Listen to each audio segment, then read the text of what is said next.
সিনেমাই কন্টিনিউ করবেন নাকি নাটক ওটিটির দিকে? না, এটা 2 বছর আপনি দেখলেই বুঝতে পারবেন যে আমার অ্যান্সারটা কি। এটা আগ বাড়িয়ে বলার কিছু নাই, আর আমি জানি না আমার সাথে কি ঘটবে। সো আমি ভবিষ্যৎ দ্রষ্টা না, বাট আমি সব প্ল্যাটফর্মেই আমার কাছে সেম, আমার কাছে কোনো ভেদাভেদ নাই।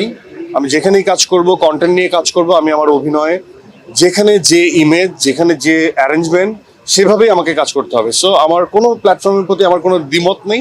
হ্যাঁ, যখন একটা মানুষ একটা প্ল্যাটফর্মে কাজ করে তখন হয়তোবা অন্য প্ল্যাটফর্মে কাজ সে সময় করা যায় না।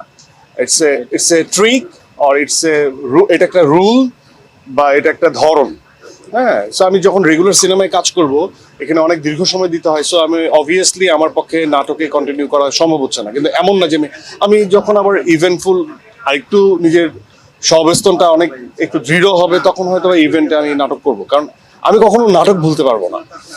ওইটা আমার রুট, ওইটা আমার শেকড়। আমি যেমন কখনো মডেলিং ভুলতে পারবো না, কারণ আমি মডেল অ্যাজ এ মডেল নিজেকে আগে আমি তৈরি করেছি, তারপরে নাটকে এসেছি।